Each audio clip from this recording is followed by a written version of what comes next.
Hello बच्चों, कैसे हैं आप सब। आज की इस वीडियो में हम बात करेंगे अबाउट सेल्फ इंडक्शन। ठीक है, इलेक्ट्रोमैग्नेटिक इंडक्शन में एक बहुत ही इंपॉर्टेंट टॉपिक है सेल्फ इंडक्शन। ठीक है, एक तरह का ये बोल सकते हैं इफेक्ट है। जैसे हमने शुरू से पढ़ते आ रहे हैं कि जब भी क्या होता है किसी कॉइल के में, है ना, किसी कॉइल में क्या होता है कि अगर उससे लिंक फ्लक्स जो है वो चेंज होता है ना, तो उस कॉइल में इंड्यूस्ड करंट जनरेट हो जाता है। ये तो हम शुरू से पढ़ते आ रहे हैं इस चैप्टर में, है ना। आज की इस वीडियो में हम ये बात करेंगे कि अगर एक कॉइल, ठीक है, उसका अरेंजमेंट बच्चों कुछ इस तरह से, मान लेते हैं ये कॉइल है ना, और उसमें हमने क्या किया है, एक बैटरी लगा दिया है।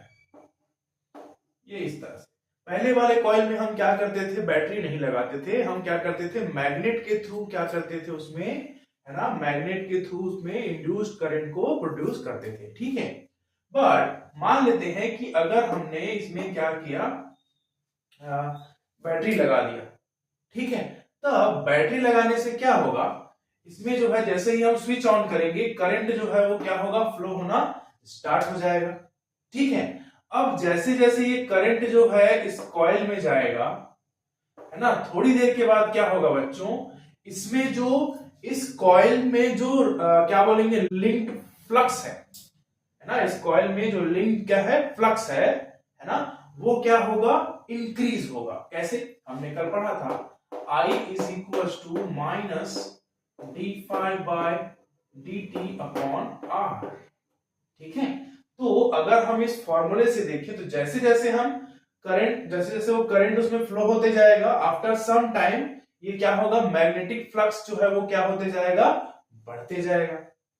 ठीक है, इसका मतलब ये हो गया कि मैग्नेटिक फ्लक्स क्या हो रहा है, चेंज हो रहा है।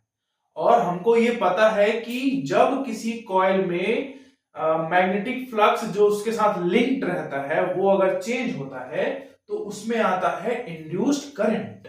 ठीक है, वो क्या आएगा, इंड्यूस्ड करंट। तो आफ्टर सम टाइम इस कॉइल में भी इंड्यूस्ड करंट जो है वो क्या हो जाएगा बच्चों, जनरेट होगा। और वो इंड्यूस करंट जो है अकॉर्डिंग टू लेंज लॉ क्या करेगा, मेन करंट के डायरेक्शन के अपोजिट होगा, है ना। तो हम उसको लिख सकते हैं डायरेक्शन ऑफ इंड्यूस्ड करंट, ठीक है, is in opposite to direction of main current. ठीक है, पहला चीज ये याद रखेंगे, हमने एक सिंपल सा अरेंजमेंट बनाया जिसमें कॉइल लिया, उसमें हमने करंट फ्लो करा दिया।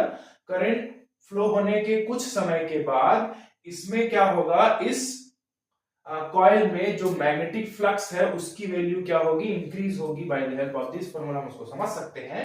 ठीक है, जैसे जैसे उसका वैल्यू जो है वो क्या होगा, इंक्रीज होगा बच्चों, है ना, हम बोलेंगे कि magnetic flux linked with the coil get change.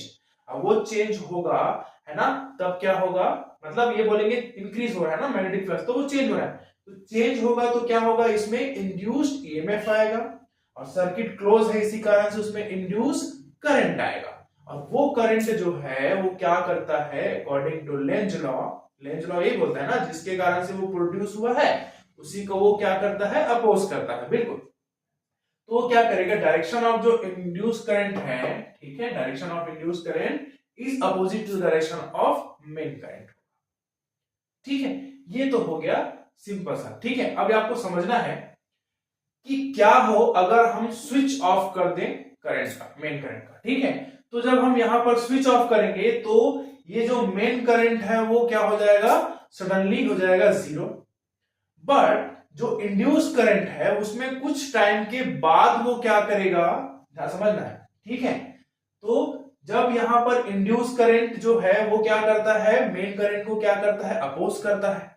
ठीक है ना, तो जब हम इसको क्या करेंगे, मैक्सिमम से रिड्यूस करेंगे सडनली जीरो पे, इसको मेन करंट को, ठीक है, तब ये जो इंड्यूस करंट है ना, वो क्या करेगा, उसके भाई अगर हम करंट को मिनिमाइज कर रहे हैं, जीरो में ला रहे हैं, तो जाहिर सी बात है जो मैग्नेटिक फ्लक्स है वो भी क्या होगा, रिड्यूस होगा।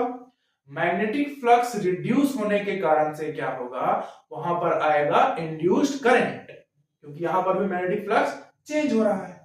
अब हमको पता है कि जिस कारण से वो प्रोड्यूस होगा उसी का वो क्या करता है, अपोज करता है। ठीक है, तो आपको ये याद रखना है बच्चों कि जब करंट जो है उसको हम उसकी वैल्यू को कम करते हैं, है ना, जब हम करंट की वैल्यू को कम करते हैं उस टाइम का जो इंड्यूस्ड करंट रहता है उसका डायरेक्शन, है ना, वो क्या हो जाता है, in the direction of main current होता है।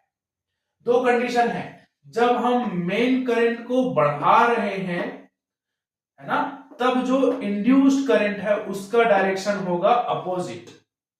ओके, और जब हम मेन करंट को क्या कर रहे हैं, कम कर रहे हैं, उस कंडीशन में आपका जो इंड्यूस करंट है, ठीक है, उसका डायरेक्शन क्या हो जाएगा, उसके सेम डायरेक्शन में, क्योंकि हम करंट को कम कर रहे हैं, है ना, तो मैग्नेटिक फ्लक्स भी कम हो रहा है।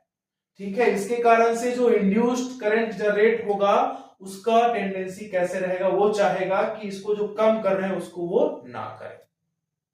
ठीक है, तो इस फिनोमेना को बोला जाता है बच्चों सेल्फ इंडक्शन। ठीक है, तो सेल्फ इंडक्शन जो है वो एक कॉइल का प्रॉपर्टी होता है। सेल्फ इंडक्शन जो है वो एक कॉइल का प्रॉपर्टी होता है फॉर अ सिंगल कॉइल, जिसमें क्या करते हैं, जब हम उसमें एक्सटर्नल करंट फ्लो कराते हैं तो after some time due to change in magnetic flux link with the coil, ठीक है, there is a induced EMF, है ना, प्रोड्यूस हो जाता है। उसके बाद द बोल सकते हैं due to induced EMF the induced current start flowing in opposite direction when the current is in increasing. ठीक है, करंट अगर इंक्रीज हो रहा है तो जो इंड्यूस्ड करंट होगा उसका डायरेक्शन क्या होगा, अपोजिट। लेकिन अगर करंट कम हो रहा है तो इंड्यूस करंट का डायरेक्शन जो है वो क्या हो जाता है, in the direction of main current. ठीक है, इस पर्टिकुलर फिनोमेना को बोला जाता है बच्चों सेल्फ इंडक्शन। ठीक है, सेल्फ इंडक्शन जो है वो हम ग्रुपिंग में भी देख सकते हैं, है ना, सेल्फ इंडक्शन का ग्रुपिंग भी होता है। तो पहले इसका कोफिशिएंट देख लेते हैं कि किसको बोला जाता है सेल्फ इंडक्शन का फॉर्मूला। ठीक है, चलिए, तो जो सेल्फ इंडक्शन का जो फॉर्मूला होता है या कोफिशिएंट ऑफ सेल्फ इंडक्शन जो है उसके लिए हम निकालते हैं the magnetic flux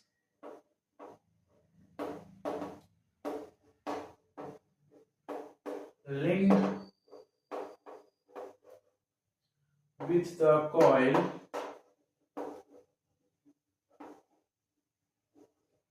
is directly proportional to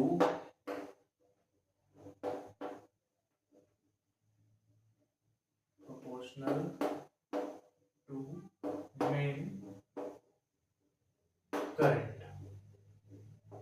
अच्छे से याद रखना बच्चों, सेल्फ इंडक्शन तभी होगा जब उसमें हम एक्सटर्नल करंट देंगे। ठीक है, तो यहां पर हम लिखेंगे phi b is directly proportional to current. ठीक है, तो phi b के लिए इसको हटाएंगे तो ये हो जाएगा क्या आपका L into I। ठीक है, तो L जो है इसको बोला जाता है coefficient of self induction. Coefficient of self induction. ठीक है, और ये हो जाएगा L is equal to phi b upon I, ये होता है इसका करंट। ठीक है, तो इस तरह से हम इसको देख सकते हैं। आपको याद रखना है the magnetic flux linked with the coil is directly proportional to the main current. ठीक है, इस तरह से होगा। ठीक है, ठीक है, इसी को एक तरीके से और देख सकते हैं कि अगर जो मैग्नेटिक फ्लक्स है लिंक विद द कॉइल अगर वो चेंज हो रहा है, ठीक है, तो जो इंड्यूस्ड ईएमएफ है, हमने पढ़ा था Faraday's law of electromagnetic induction में E is equal to minus d phi b by dt, ये पढ़े थे हम। ठीक है, तो अगर हम अभी जो निकाले थे उसमें से माइनस वैल्यू रख दे, इसमें dB का वैल्यू रख देते हैं Li, और ये कितना हो जाएगा dt। तो E is equal to minus L di by dt। यहां से हम इसको और देख सकते हैं। ठीक है, तो ये एक फॉर्मूला इसकी ये भी रहता है बच्चों, इसको भी आप याद रखेंगे क्योंकि इसके बेसिस पे क्वेश्चन मिलेंगे आपको। ठीक है, अब बात करते हैं एसआई यूनिट का। ठीक है, तो इसका एसआई यूनिट होता है बच्चों, एसआई यूनिट होता है आपका हेनरी, है ना। सेल्फ इंडक्शन या म्यूचुअल इंडक्शन का होता है हेनरी, इसको कैपिटल एस से रिप्रेजेंट करते हैं। ठीक है, इसका डायमेंशन होगा M L two T minus two M L two T minus two A minus. तो इसका जो डायमेंशन होता है बच्चों वो होता है आपका ml2 t minus two A minus two. आप इतना ही याद रखेंगे सेल्फ इंडक्शन के बारे में।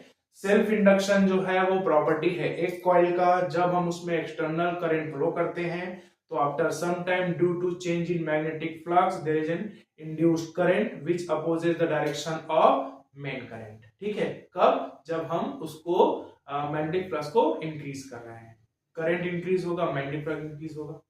जब हम करंट को डिक्रीज करते हैं, मैग्नेटिक फ्लक्स डिक्रीज होता है, उस टाइम पे डायरेक्शन ऑफ मेन करंट और डायरेक्शन ऑफ इंड्यूस करंट क्या हो जाएगा? सेम हो जाएगा। इस पर्टिकुलर फिनोमेना को बोला जाता है सेल्फ इंडक्शन। ठीक है, सेल्फ इंडक्शन के लिए हम उसका कोफिशिएंट निकालेंगे तो उसको हम रिप्रेजेंट करते हैं कैपिटल एल से। ठीक है, तो उसके दो फॉर्मूला देखे हमने। उसका एसआई यूनिट होता है हेनरी और उसका डायमेंशन फॉर्मूला क्या होता है ml2 t minus two A minus. ठीक है, आई होप आपको ये समझ में आया हो। ठीक है, इसके अगर सीरीज और पैरेलल कॉम्बिनेशन की बात करें क्या हो, है ना, तो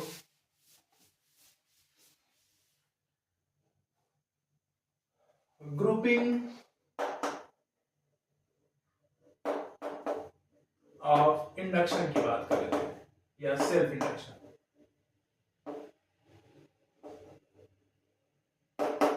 ठीक है, तो इसमें दो होगा, पहला होता है आपका सीरीज, जैसे हम जानते हैं। ठीक है, तो सीरीज में कैसे जोड़ेंगे बच्चों?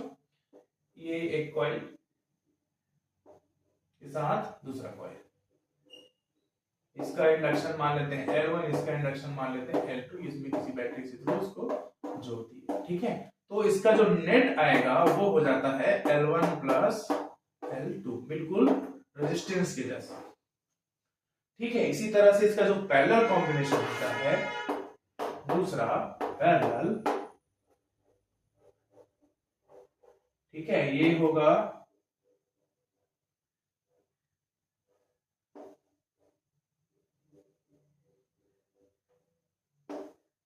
ये इस तरह से मान लेते हैं कि हमारे पास ऐसे जुड़ा हुआ है। ठीक है, ये ऐसा है ना, तो इसमें जो L1 होगा और ये L2, तो इसका जो नेट, या हम इसको इस तरह निकालेंगे 1 upon L is equal to 1 by L1 plus 1 by L2। ये आता है बिल्कुल किसके तरह से?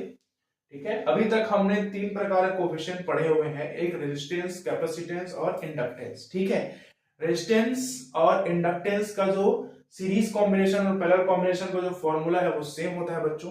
कैपेसिटेंस का क्या हो जाता है? अपोजिट, है ना। कैपेसिटर में ये वाला जो है वो सीरीज में आता है और ये वाला क्या होता है? पैरेलल में।